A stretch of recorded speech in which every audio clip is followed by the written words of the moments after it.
What if love was never love at all, but a carefully orchestrated performance, staged for power, legacy, and control? In the cold logic of Stoic philosophy, if you want to improve, be content to be thought foolish and stupid. But for Savannah, the cost of that illusion wasn't just reputation, it was nearly her life. What if the man you married, the father of your unborn child, was a monster hiding in plain sight? For Savannah, this nightmare became a shocking reality when she collapsed, pregnant and desperate, on the cold marble floor of her billionaire husband's office. He didn't rush to her side. He didn't call for help. Instead, Harrison Langford looked at his wife, the woman carrying his heir, and uttered 5 words to his head of security. Words that would ignite a firestorm: handle it and keep it quiet. But he forgot one crucial detail. In the world of the ultra-elite, every camera is a witness.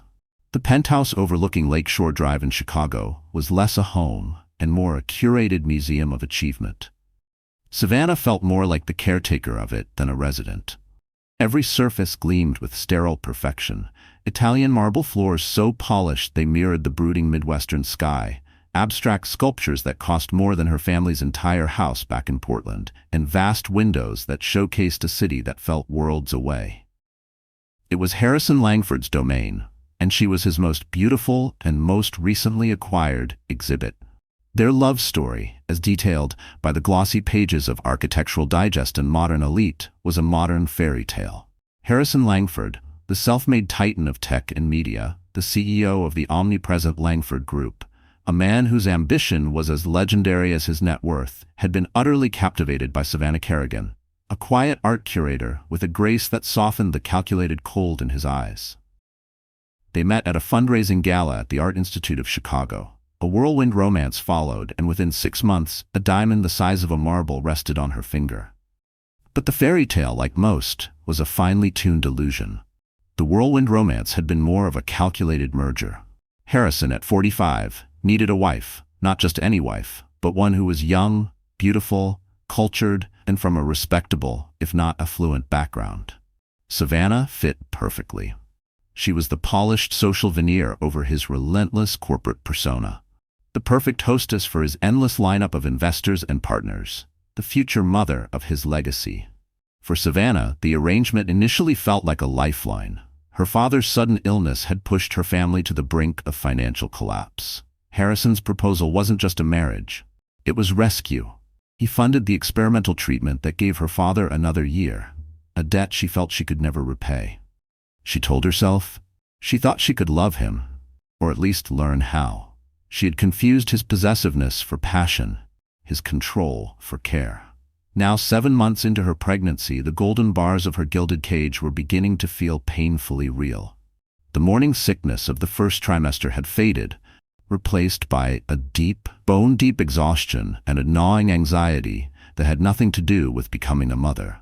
Harrison, who had once been elated by the pregnancy, or rather by the concept of a Langford heir, had grown increasingly distant. His days were consumed by Langford Group, a sprawling empire of technology, real estate, and media. His nights blurred into dinners with foreign investors and late calls across time zones. Even when he was home, he was more a presence than a person, felt only in the lingering scent of his cologne on their bedsheets and the low hum of his voice behind the closed doors of his private office. She was never welcome in there.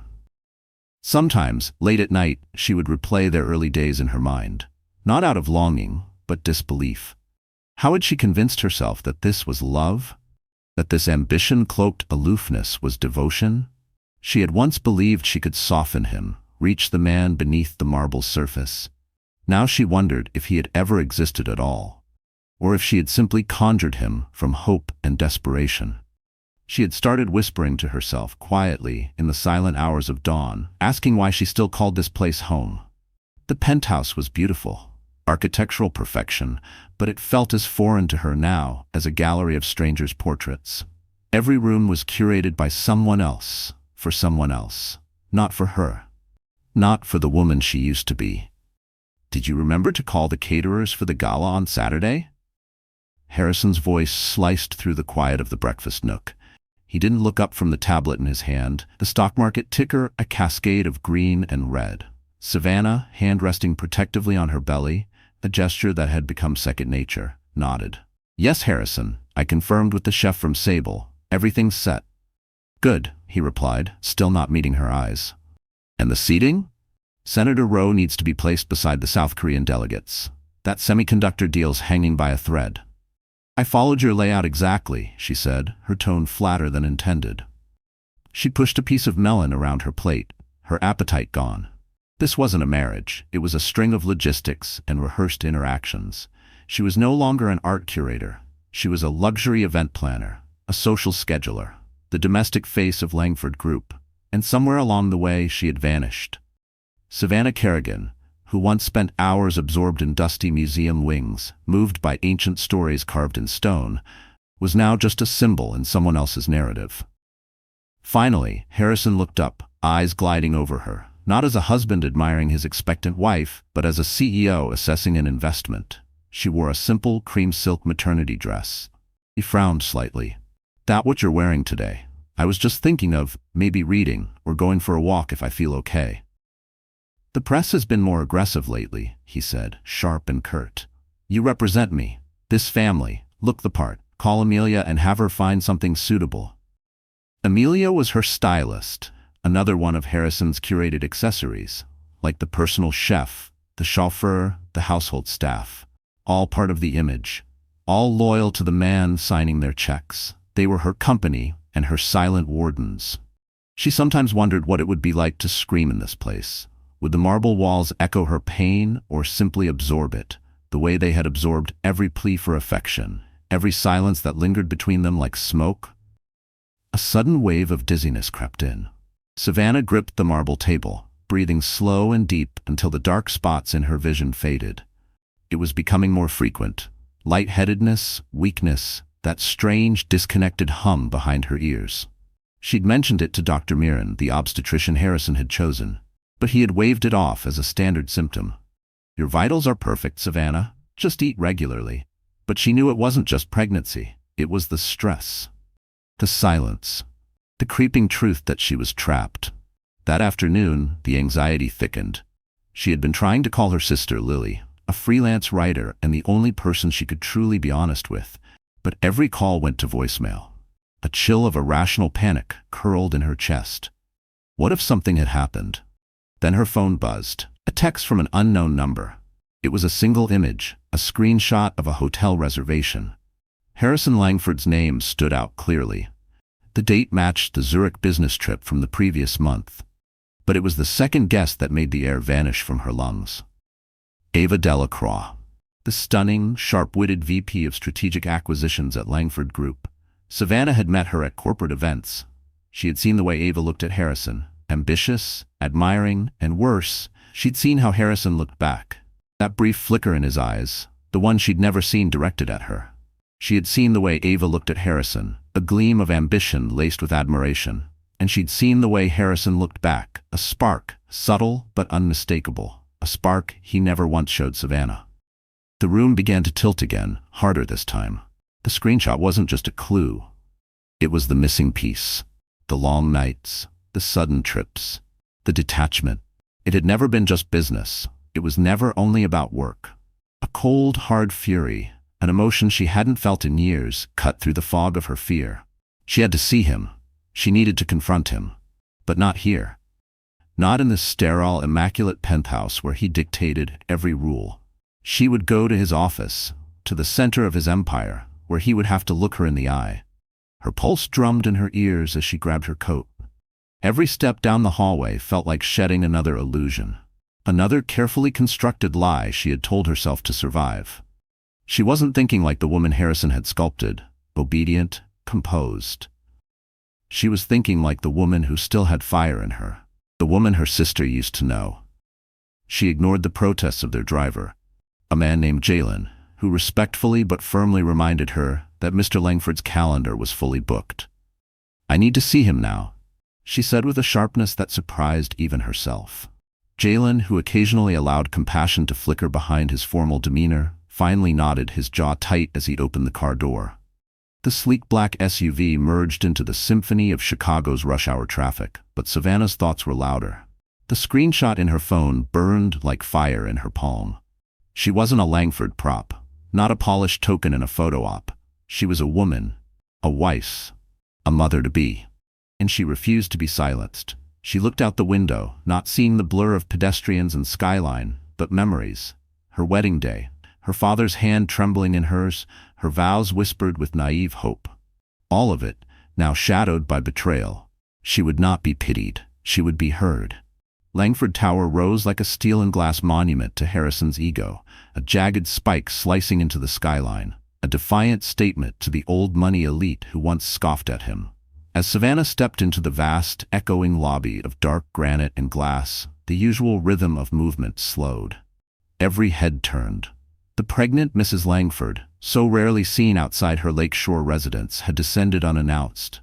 The receptionist, a young woman wearing a headset that never seemed to leave her head, looked up with barely masked panic. "Mrs. Langford, we weren't told to expect." "I'm here to see my husband," Savannah said evenly, her voice stronger than the tremble in her fingers. "Of course, ma'am. Just a moment." The receptionist's fingers scrambled across the console, eyes flicking toward the elevator bank. "He's in a very important meeting right now. I'm not sure." "I'll wait," Savannah interrupted, folding her arms across her chest. She didn't intend to move an inch. It didn't take long. Within minutes, Harrison's chief of staff, Daniel Shin, emerged from the executive elevator, polished, composed, and always watching. Daniel was the kind of man who never fumbled, efficient, measured, cold. "Mrs. Langford," he said, his smile precisely calibrated, his eyes devoid of warmth. "What a surprise. Is everything all right?" "I need to speak with Harrison," she said, steady. "He's right in the middle of finalizing the Orland Tech acquisition," Daniel replied smoothly. "It's a sensitive stage, very delicate timing." The lie was seamless, but Savannah knew better. Harrison had bragged about closing the Orland Tech deal a full week ago. Her pulse surged. They were all part of it. This building, this company, this fortress of deceit. "I don't care about the Orland Tech deal," she said, voice rising. "I am his wife. I'm carrying his child. I will see him now." Daniel's fake smile evaporated. Eyes across the lobby shifted, curious, watching, whispering. "This isn't the place, Mrs. Langford," he said tightly. "Come upstairs to the executive lounge. I'll have water brought up." He reached out to gently guide her by the elbow, but Savannah jerked away. It was at that exact moment the physical cost of everything, the stress, the betrayal, the rage, came crashing down. A sudden, sharp cramp stabbed through her abdomen. The dizziness returned like a wave, stronger, and the gleaming granite floor surged up to meet her. The last thing she saw before the world went black was Daniel Shin's face, tight with controlled panic, and beyond him, the cold, unblinking lens of a security camera mounted in the corner. The executive level of Langford Group was another world altogether. A hushed, hyper-efficient realm of stillness, far removed from the chaos below on Michigan Avenue. The air was subtly perfumed with some citrus-laced, expensive scent. The carpet was so thick it muted every footstep. Here, on the 80th floor, Harrison Langford wasn't just the CEO, he was sovereign. His office occupied the far end of the corridor, a sleek corner suite with floor-to-ceiling windows offering a panoramic view from the lake to the skyline. It was his sanctuary and his battlefield, and today he was commanding a hostile takeover of a rival tech conglomerate. His voice was low and deliberate, speaking into his headset as he paced before the glass. Standing nearby was Ava Delacroix, tablet in hand, his VP of Strategic Acquisitions, composed and brilliant.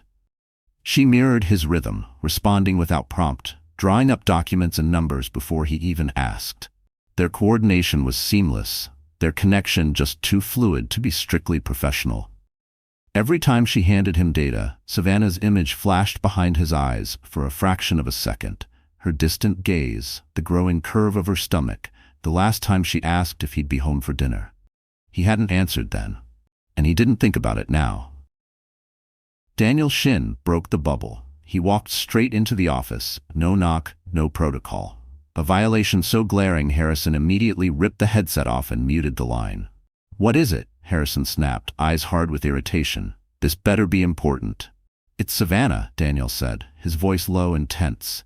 "She's downstairs, in the lobby." Harrison's expression darkened. He threw the headset onto his desk. "She's where? What the hell is she doing here?" I told her never to show up unannounced. She insisted, Daniel said carefully. She demanded to see you. She was upset. Ava looked up from her screen at last. A flicker, triumph passed through her face before it softened into feigned concern. Is everything all right? She asked, her tone velvety smooth. Harrison didn't respond. His attention was fixed on Daniel. Upset about what? Did she say anything? No, just that she had to speak with you. I tried to move her to the private lounge, but she was making a bit of a scene. Harrison's jaw tightened. A scene. The one thing Harrison Langford could never tolerate. Public disorder. Anything that disturbed the polished image he had engineered with ruthless precision. His wife, poised, refined, was now causing a disruption in the very center of his empire. And for a split second, under the weight of Daniel's words, something else flickered in Harrison's chest. Not concern, not guilt, but a sharp, unwelcome prickle of vulnerability. A memory of Savannah laughing in the sun, barefoot in their old apartment, flooded in and vanished just as quickly. He crushed it before it could take root. Sir, Daniel's voice dropped even lower. She collapsed. For a suspended moment, the only sound was the faint hum of the central air system. Harrison stood frozen, his expression unreadable. Ava took a small step back. She what? Harrison's voice was dangerously quiet. She fainted. In the middle of the lobby, EMTs are on their way. Ava's hand flew to her mouth in rehearsed horror. Oh my God, Harrison, the baby, is she? Harrison clenched his jaw. He turned toward the massive windows, staring out at the city. He watched the stream of cars, the sun glinting off the Willis Tower, the vast urban kingdom he had conquered. His wife, pregnant with his child, lay unconscious on the floor of his building. And the first thought that crossed his mind wasn't about her, or their baby. It was the disruption, the optics, the scandal. He turned around slowly. His face was a mask of controlled fury. Where is she now? The security team moved her to the first aid suite. They're with her. Paramedics are about 5 minutes out. Harrison didn't look at Daniel, but past him, toward the hall, toward the problem. His mind was already in motion, calculating, analyzing, containing. This wasn't a family crisis. It was a public relations crisis. You can't go down there, Ava said suddenly, her tone low but firm. Think, Harrison. If the press gets even a whiff of this, you, rushing out of your office looking panicked, it'll explode. CEO's pregnant wife collapses under pressure of his empire. That's the headline. You know how they are. She was right. He didn't need her to say it. Her logic, crisp and merciless, echoed his own. Her concern wasn't for Savannah. It was for the brand, for the image, for him. He turned slowly toward Daniel. His eyes were cold, devoid of anything human. He didn't ask if Savannah was okay. He didn't ask about the baby. He gave orders. Cancel the ambulance. Daniel's eyes widened. Sir, she's unconscious. That violates every protocol. We'll be exposed. Liability. I said cancel the goddamn ambulance. Harrison's voice cracked like a whip. Get Dr. Mirren on the line. Tell him to meet me at the penthouse, not here. I don't want him walking into this building. He turned toward the corner of the room where Frank Russo stood. The former cop, now head of Langford Security, had been summoned silently during the commotion. Frank, Harrison said, voice low. The lobby. There's camera coverage. Frank nodded. Yes, sir. 4 angles cover the entrance directly. Wipe it every second. Backups too. Then wipe the backups. I want nothing left. I want it like it never happened. No trace, no copy, nothing. Understood. Crystal clear, Frank said evenly. Harrison returned his gaze to Daniel. You'll manage downstairs? Get her out. Quietly. Use the service elevator in the east wing. No one sees her. Take her straight to the car. Marcus will drive. Then he stopped, eyes sweeping the room, already mentally erasing what had just occurred. Savannah was no longer a person. She was now a variable, a risk. Handle it. Keep it quiet. That was it. The final verdict. The ultimate dismissal. As Daniel and Frank moved quickly to follow instructions, Ava walked over, her hand finding his arm. You made the right call, she murmured. This protects the company. It protects you. Harrison looked down at her hand, then toward the sealed elevator doors. His wife, his pregnant wife, was about to be smuggled out like a scandalous secret. For a single fleeting second, something flickered across his face. Doubt. Maybe guilt. But it passed, quickly replaced by the hard steel of strategy and control. He hadn't built his legacy by giving in to emotion. Emotion was weakness. Emotion was failure. He would not fail. Downstairs, the situation was being locked down. Security had formed a human wall outside the first aid suite, keeping employees and onlookers at bay. Daniel's voice was smooth and professional as he reassured the 911 operator it had been a false alarm, a misunderstanding.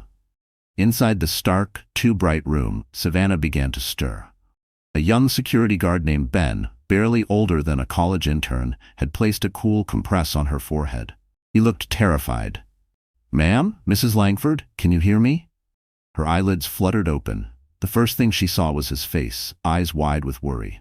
The second was the pain, sharp, deep, undeniable. "My baby," she whispered, her hand pressing to her stomach. "You fainted, ma'am," Ben said gently. "Help is on the way."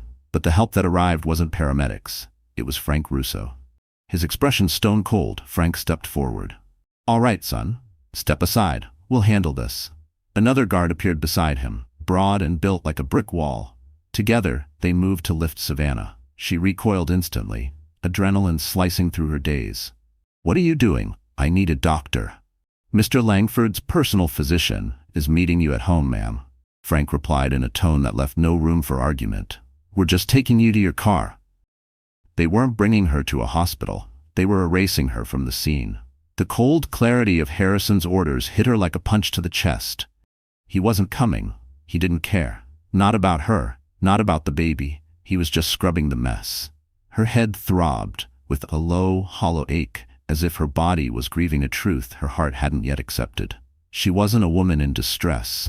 She was a liability being handled, smoothed over, erased from memory before the next press cycle could begin. The humiliation pressed against her chest like a weight she couldn't lift. Her knees buckled slightly, and not just from weakness. This was betrayal with surgical precision. These men weren't rescuing her. They were transporting evidence, and she was the evidence. As they guided her, half stumbling toward the service corridor, she locked eyes with Ben, the young guard who had first helped her. In his face, she saw more than fear. She saw pity. And something worse, disgust. It was that last emotion, quiet, honest, unguarded, that hit the hardest. Not because he judged her, but because he saw her. And what he saw was someone discarded.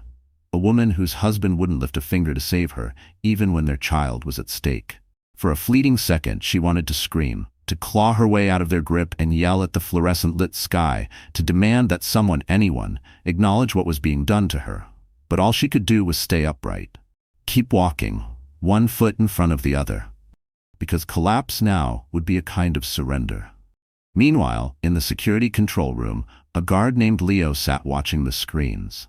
A veteran employee, he'd been with Langford Group for over 15 years. He had witnessed Harrison Langford's ruthless efficiency up close more than once. He pulled up footage from camera 4, the one with the clearest view of the lobby. He watched the entire sequence unfold. Savannah pleading, Daniel Shin calmly brushing her off, and then the gut-wrenching collapse as her body crumpled to the floor. His orders were clear. Select all, delete, wipe drive. But his hand froze over the mouse. Leo thought of his daughter. 6 months pregnant. He thought of the look on Savannah Langford's face, a mix of pain, betrayal, and abandonment. He saw his daughter in Savannah's panic. And just for a second, Langford Group didn't matter. Harrison's money didn't matter. What mattered was that no one should be treated like this, not on his watch.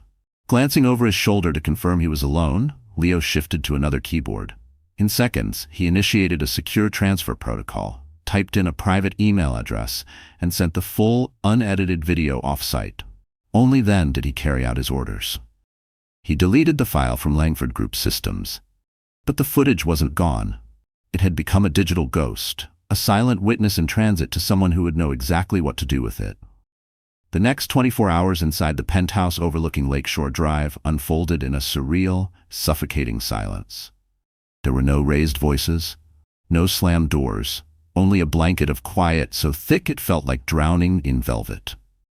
Savannah moved as if through molasses, adrift in a waking nightmare stitched together with silk sheets, cashmere throws, and staff who hovered just far enough away to pretend they weren't watching. She had been brought back through a private service entrance, smuggled, exactly as Harrison had ordered. Frank Russo's grim silence, the cold metal of the car door, the absence of comfort, all of it blurred into a single humiliating descent back into the golden prison. Dr. Mirren arrived within the hour. He was as polished and non-threatening as always, a luxury concierge doctor whose greatest asset wasn't medicine, but discretion. He examined her with a calm, rehearsed touch, his words a string of vague reassurances. "A textbook vasovagal syncope episode," he pronounced, clicking his pen. "Common in pregnancy. Your vitals are good. Baby's heart rate, steady, strong. Just a little scare, that's all." He smiled, bright, artificial. "But you need to rest, Savannah. Dehydration, anxiety. Those are your enemies now." He paused. "Mr. Langford insisted I stress how important that is. He's very concerned." Lying beneath layers of plush fabric, Savannah didn't respond. Harrison wasn't concerned. He was crafting a version of the story, a narrative. This wasn't care. It was cleanup. She nodded, silent. The fight drained out of her for now, replaced by a bleak, frozen numbness. She let Dr. Mirren administer a mild sedative. She welcomed the fog. The fog was safe. In it, there were no headlines, no cameras, no decisions to make, just silence. A silence she could pretend wasn't cruel. Anything to blur the jagged edges of what her life had become. Harrison returned home after midnight. Savannah was pretending to be asleep, her breathing steady, her eyes closed behind a veil of exhaustion and sedatives. Harrison didn't step into the bedroom. He lingered in the doorway instead, a dark, looming silhouette backlit by the hallway's soft glow. He stood there, unmoving, a specter on the threshold of her life. She felt his gaze on her. Not as a husband looking in on his unwell wife, but as a warden surveying a cell. She resisted the urge to flinch. The silence between them stretched long and stiff, like piano wire strung too tight. She wondered if he could see through her performance, but even if he did, it didn't matter. He was no longer a man capable of empathy, just a curator of appearances. "I trust you're feeling better," he said at last. His voice wasn't cruel, but it was empty, hollow, devoid of emotion. It was a statement, not a question, a demand for affirmation. She let her eyes flutter open, just enough to see the shadow of him. "The doctor prescribed rest," she answered. Her voice sounded foreign to her own ears, distant, flat. "Good," he said. He didn't approach. He didn't ask what had happened, didn't ask why she'd come to the office, didn't ask what had terrified her so deeply that she collapsed. To him, those details were irrelevant. "There's a gala on Friday," he said. "The Children's Literacy Foundation. At the Modern, it's critical that we both attend. Media will be present. We must appear united." There it was. Not concern, not regret. A strategy. Her collapse had been a disruption, a PR liability to be offset by public performance. He didn't see her as his wife. She was his co-star in the illusion of their life. Her well-being, an afterthought. A tight pressure built behind her eyes. She blinked it back. If she cried now, it would feel like permission, like letting him think she was still breakable. But she wasn't. Not anymore. He turned to leave, but Savannah's voice, quiet but certain, stopped him. "Harrison." He paused, his back still turned. "The guard in the lobby? The young one. Ben, he helped me." Her voice quivered slightly. "He was kind. I'd like to send him a note, a thank you." Harrison was silent for a beat. "That won't be necessary," he said, his tone freezing over. "His employment has been terminated." Savannah's heart dropped. "What?" "We don't allow staff to involve themselves in the private matters of this family." He walked away. The click of his office door shutting was the sound of the final lock clicking shut on her cage. But it was that final, petty cruelty, firing a young man for showing her basic human decency, that finally shattered the fog. The sedative haze lifted, burned away by the clarity of fury. Her despair hardened into something sharp and defined, a diamond of resolve. He hadn't just dismissed her. He had punished kindness, declared war on compassion itself. She clenched the bedsheet in her fists until her knuckles ached. Her entire body trembled, not from fear but from the unbearable tension of knowing this moment would be her last as a passive participant. Something inside her had turned, quietly, irreversibly. Lying there in the dark, a single tear of fury traced down her temple. She would not let him win. Savannah fumbled under the pillow for the burner phone, a cheap prepaid device she'd purchased in cash months ago, back when suspicion was just a shadow. She typed a single word and sent it. Miles away, in a cramped 24-hour diner on the south side, that one-word message lit up the screen of Lily Kerrigan's laptop. Lily was fire in human form, a journalist forged in the heat of digital journalism, caffeine, and defiance. She'd come up through the ranks of underfunded alt-weeklies before launching her own media platform, The Unfiltered Truth, a blog and video channel known for dragging Chicago's elite into the light. For months, she and Savannah had been communicating through encrypted emails and burner lines. The stories Savannah shared about Harrison's dominance, his calculated control, had filled Lily with a growing sense of dread. The word now was their agreed-upon emergency signal. Savannah had been silent for 2 days. No texts, no calls.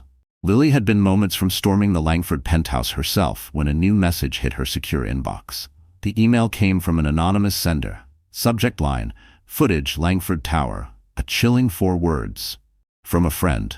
Lily's hands trembled as she downloaded the video attachment. She clicked play, and her blood ran ice cold. On screen, she saw Savannah, 7 months pregnant, pale, visibly distressed, pleading with Daniel Shin. She watched as her sister's body gave out, collapsing in a slow, sickening heap onto the polished granite floor of the lobby. The horror was immediate, but it was the audio, captured with unnerving clarity by the lobby's top-tier surveillance system, that transformed the moment from tragedy into something darker. She heard Daniel's panicked voice. Then she heard Harrison. Stripped of charm, his voice was cold steel. "Cancel the goddamn ambulance. Get her out of the building. Discreetly, use the service elevator. No one sees her leave. Handle it. Keep it quiet." Lily couldn't breathe. Her stomach twisted so violently she nearly knocked over her coffee cup trying to stand. Lily doubled over in her booth, gripping the edge of the table to keep from throwing up. This wasn't mere indifference. This was intentional suppression of emergency medical aid. This was not a man trying to help his pregnant wife. This was a man trying to hide her collapse, to protect his public image, his company's valuation. Whoever sent the video was the insider they had hoped for, Savannah's quiet ally on the inside. For one raw moment, Lily was simply a sister, overcome with fury and fear. Images of Savannah as a little girl flashed in her mind. The two of them in the backyard, whispering secrets. Savannah's laugh, always bright. How had that girl become the woman she just watched crumble, utterly alone, while men in suits stepped around her like luggage? But then the journalist took over. This wasn't just a private betrayal. This was a story. The story. The one that could burn Harrison Langford's empire to the ground. She didn't sleep. She couldn't. Lily worked through the night with the precision of a surgeon and the fire of a crusader. This wouldn't be some clumsy leak. It had to be a strategic strike. She transcribed every second of the audio. She cross-referenced Langford Group's stock volatility with Harrison's public image. She combed through glowing profiles in GQ and Forbes about Harrison's modern marriage to the elegant Savannah Kerrigan. She found videos of him on stage at foundation galas, preaching about family values and corporate compassion. She stitched it all into a single devastating narrative, a blend of legal implication and emotional gut punch. With every paragraph she typed, she imagined Harrison reading it, watching his empire tremble. She wasn't just doing this for Savannah. She was doing this for every woman who had ever been silenced, sidelined, erased. She wasn't just posting a video. She was detonating evidence. At 6 a.m., with dawn creeping across the Brooklyn skyline, Lily took a breath and hit publish. The headline was simple. His pregnant wife collapsed at his office. He told security to handle it. The leak hit the internet like a lightning bolt. It began in the far corners of watchdog forums, feminist news blogs, and niche financial watchdog communities. But it didn't stay there. Within an hour, it was all over X, formerly Twitter. The hashtag Handle It was trending worldwide by 8 a.m. Celebrities, senators, journalists, and thousands of regular users shared the link, expressing horror, disgust, and solidarity. By 9 a.m., while Harrison Langford was choosing a tie in his expansive walk-in closet, the story had exploded across every major news network. CNN, MSNBC, BBC, The New York Times, and The Guardian had it front and center. Even the Daily Mail screamed with one of its infamous headlines, "Billionaire's Brutal Betrayal. Shocking video shows tycoon abandoning pregnant wife in lobby collapse." The first blow landed a call from Harrison's PR director, a perpetually rattled man named Julian. "Harrison, we've got a 5-alarm fire. A big one. I'm en route to the office now." "Handle it," Harrison snapped. the irony of the words lost on him. "You don't understand." Julian's voice was laced with panic. "Turn on the television. Any channel. Now." With a sigh of irritation, Harrison walked into the living room and flipped on the massive flat-screen TV. And there it was, his perfect life disintegrating in high definition. Grainy footage from his own lobby played across the screen. Savannah's face, stricken, pleading, her body folding to the marble floor. Then his voice, cold, calculated, broadcast for the entire world to hear. The porcelain coffee cup slipped from his hand. It shattered on the Italian marble, sending dark Kona coffee splattering across the pristine cream rug like a bloodstain. The phone rang. Then the other one. Then the landline. A barrage of incoming fire. His legal team, board members, investors, the nonprofits he chaired, everyone was calling. And they all wanted one thing, an explanation. Harrison looked up, wild-eyed, trapped, and saw her. Savannah stood in the doorway. No silk robe, no soft slippers. She wore a simple traveling dress, her face pale but calm, her eyes piercingly clear. A small suitcase sat beside her, and in that moment the pieces fell into place. The anonymous leak, the surgical timing, the flawless coordination. This wasn't a hack, it was a strike. And the one who'd launched it was standing right in front of him. "You," he breathed, horror dawning. "This was you?" Savannah met his gaze. Looked at the broken fragments of his composure, at the smoke rising from the ruins of his empire. And she felt something new, steady, strong. "No, Harrison," she said, her voice calm, steady, unwavering. "This was you. You just never imagined the world would be watching." The fallout wasn't a ripple. It was a digital tsunami. It leveled everything in its path. In hours, decades of myth-making around Harrison Langford, the visionary CEO, the force of innovation, the sharp but principled mogul, collapsed. In the modern court of public opinion, where hashtags were indictments and memes were verdicts, judgment was ruthless. Lily's exposé, armed with undeniable footage and a story written with surgical precision, was a digital guillotine. It severed Harrison's reputation from his legacy in one clean strike. Handle It didn't just trend, it ignited. It became cultural shorthand, a brand of corporate callousness gone viral. While Harrison stood paralyzed in his penthouse, late-night hosts had already rewritten their scripts. Stephen Colbert quipped, "Langford Group's new slogan, 'We value assets, wives not included.'" Jimmy Kimmel aired a fake commercial for a Langford-branded baby monitor that alerts security, not parents, when the baby cries. The internet memes were even more brutal. Harrison's face photoshopped onto the "This is fine" dog, calmly sipping coffee as Savannah lay on the floor behind him. Deepfakes showing him in classic movie scenes, like The Godfather, whispering, "Leave the baby, take the portfolio, cancel the ambulance." The market reaction was immediate and devastating. Langford Group's stock ticker LGC hemorrhaged value. Traders on Wall Street yelled into phones as cascading sell orders sent the price plummeting, 30% in a matter of hours. Before the board could schedule an emergency call, $30 billion had been erased, vanished like mist. Harrison stared at the numbers bleeding across his screen. A stream of red digits, a portrait of collapse. His phone, once a weapon of power, had become a torment device, buzzing non-stop with calls from his CFO, portfolio managers, and enraged fund executives.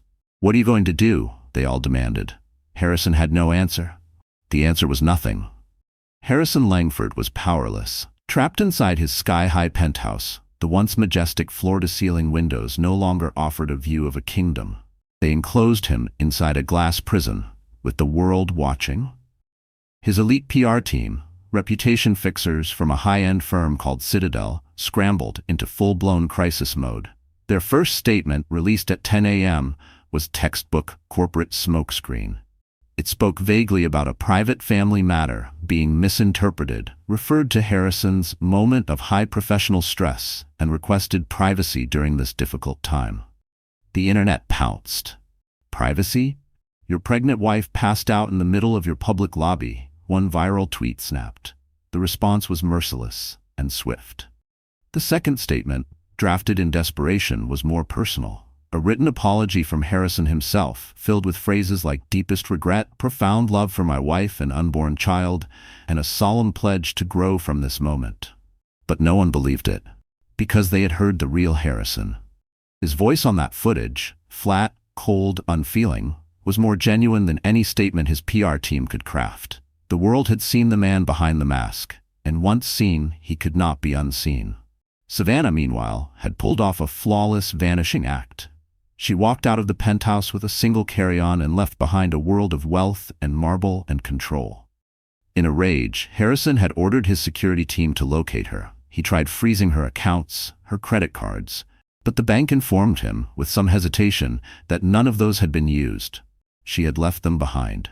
The cards, the smartphone he'd gifted her, they all lay untouched on the bed. The phone wiped clean. She had taken no money, no jewelry, no assets. It was a tactical blow. By walking away with nothing, Savannah made it clear this wasn't about revenge or payoff. This was about justice. Even the private investigators he'd retained, veterans, highly paid and discreet, found nothing. No digital footprints, no hotel records, no transit logs. It was like she had become vapor, a ghost in the city, haunting him from nowhere. The fallout continued to spread like wildfire. The board of the Museum of Modern Art, where Savannah had once graced donor galas on Harrison's arm, held an emergency vote. They removed Harrison Langford from the board. Their official statement cited a misalignment with the institution's core values of dignity and integrity. Forbes pulled a glowing cover story on him from their upcoming issue, replacing it with a brutal exposé titled The Fall of a Tech Titan. And the most painful betrayals were personal. Senator Whitaker, whose entire political career had been buoyed by Langford Group's financial backing, sent word through his chief of staff. The senator is shocked and appalled. Langford, the young smug aide said over the phone. He's donating your most recent campaign contribution to the National Coalition Against Domestic Violence. We'd advise you not to contact our office again. The line went dead with a hard click. An email arrived moments later from the Japanese delegation. Curt, formal, and final. They were suspending partnership negotiations indefinitely. No reason was given. None was needed. The video was headline news across Japan's top financial papers. And then came the worst blow of all. Daniel Shin. He arrived at the penthouse late in the afternoon, his face drawn, his shoulders heavy. Harrison had never seen him look so defeated. But he wasn't there to advise. He was there to quit. The board is invoking the morality clause, Daniel said flatly, standing in the center of the cavernous living room. They're voting to remove you tomorrow morning. It's done. Harrison stared at him in disbelief, fury rising. They can't. I am this company. I built it from the ground up. And now you've buried it, Daniel shot back, a flash of anger breaking through his calm. You dragged it back into the dirt. He took a breath. I'm resigning. My letter's already been sent to the board. You're a traitor, Harrison snarled, standing. A coward. After everything I've done for you. The life I gave you. The life you gave me? Daniel's voice cracked, a decade's worth of resentment boiling over. You gave me a cage, Harrison. The gilded cage. You made me your cleaner, your fixer. His hands clenched. But this was too far. You told me to cancel an ambulance for your pregnant wife. You told me to lie to a woman who was collapsing in front of me. I have a daughter, Harrison. I need to be able to look her in the eye. His voice shook. And I can't do that if I stay. I won't become you. Daniel laid his Langford Group keycard and security badge on the desk, quietly, deliberately. The soft clink of metal was the loudest sound Harrison had heard all day. Daniel turned and walked out. He never looked back. That evening, a motorcycle courier arrived. He handed Harrison a thick manila envelope. Expecting another resignation or legal threat, Harrison tore it open, only to freeze. Inside, divorce papers. A restraining order citing dangerous conduct. A summons to family court. His lips curled in disbelief until he saw the name of Savannah's legal counsel. Lydia Morgan. His blood ran cold. Not just a lawyer. The lawyer. Lydia Morgan was a legend in the field of high-stakes divorce, famous for reducing abusive men to financial rubble. A master of forensic accounting and surgical cross-examinations, she had a flawless win record. She didn't just beat her opponents, she destroyed them. And she was also his first wife. The realization hit Harrison like a punch to the gut. Savannah wasn't just walking away, she was declaring war. Lydia's involvement wasn't a legal move, it was a surgical strike, personal, intentional. This wasn't chaos, it was a strategy. The anonymous leak, the flawless escape, the alliance with Lydia, it was a coordinated multi-front takedown, and Harrison hadn't even seen it coming. The final revelation came hours later. Frank Russo, his chief of security, arrived looking pale and shaken. "There's something you need to see, sir," Frank rasped. "About the video leak. I wiped the servers like you said. The local drive, the cloud, everything's clean." "Then how the hell did it get out?" Harrison growled. Frank hesitated. "It wasn't a hack," he swallowed. "It was an internal transfer from one of our own terminals in the lobby control room." He avoided eye contact. "I pulled the user logs." "I thought you should know who it was," Frank said quietly, sliding a printed sheet across the polished desk. Harrison picked it up. A single name. Ben Carter. He blinked, his brain refusing to process it. Ben Carter. The new hire. The quiet, polite guard. The one who had rushed to Savannah's side. The one with the pity in his eyes. That look. That unbearable look. Not of fear, not even contempt, but of sorrow. Of someone who had seen too much and finally decided to act. And then, like a sudden shift in the tide revealing something buried deep, a memory surfaced. Eleanor Carter. His father's assistant. Fiercely loyal, practically family. The woman who had shouted at him with tears streaming down her face when he dismantled Langford Legacy, his father's company. Called him a vulture, said he had no soul. He had fired her, blacklisted her. Ben was her son. He had been inside the Langford fortress for 6 months. A Trojan horse. Harrison's stomach turned to ice. But Frank wasn't finished. He slid over a second paper, a security log from 2 weeks prior. Visitor, Lily Kerrigan, host Ben Carter. The conspiracy snapped into place. Not a leak, not an accident, a revenge plot, years in the making. Lily, the sister, had made contact with Ben, the wrong son. They were a coalition of the cast aside, united in quiet rage, waiting, watching. And Harrison had been too arrogant to notice, too secure in his throne of polished steel and silence. Harrison had been so sure of his invincibility that he never noticed the faces of those who swept his halls or manned his doors. He had given them the tools. They had used them perfectly. He sank back into his leather chair, Lydia's divorce petition still clenched in his fist. His empire, gone, his reputation, shattered. His wife had defeated him at every step. Checkmate. The king, exposed, alone in his glass tower. The walls he had once built for protection had become his mausoleum. In the end, Harrison Langford's downfall wasn't caused by a market crash or a hostile takeover. It was caused by truth. A truth he refused to see. That real power isn't in control, but in compassion. So the story has come to an end, and wow, what a journey it's been. If you're still here with us right now, yes you, then something in Savannah's story must have touched you in a way that's hard to explain, but impossible to ignore. Let's take a moment and breathe together. What we just witnessed wasn't just a tale of betrayal. It was a powerful reminder that silence doesn't mean weakness, and survival doesn't mean surrender. Savannah's courage wasn't loud. It was quiet, steady, like the rhythm of a heart refusing to give up. There's a quote from the Stoic philosopher Epictetus that says, "It's not what happens to you, but how you react to it that matters." That's exactly what Savannah showed us. She was dismissed, silenced, erased, and yet, through her integrity, her compassion, and her sheer will, she rewrote the ending of her story. She didn't fight fire with fire. She fought cruelty with truth. And she won. So what can we take from this? That sometimes healing means walking away with nothing but your dignity. That real strength is rooted in kindness, even when the world calls it weakness. And that the people society overlooks, the nobodies in the background, are often the ones who change everything. Savannah, Lily, Ben, they remind us that justice is not just a courtroom verdict. It's the quiet defiance of those who refuse to disappear. So if this story moved you, if it cracked open something deep in your heart, hit that like button. Share it with someone who needs to hear it. And most of all, subscribe to our channel.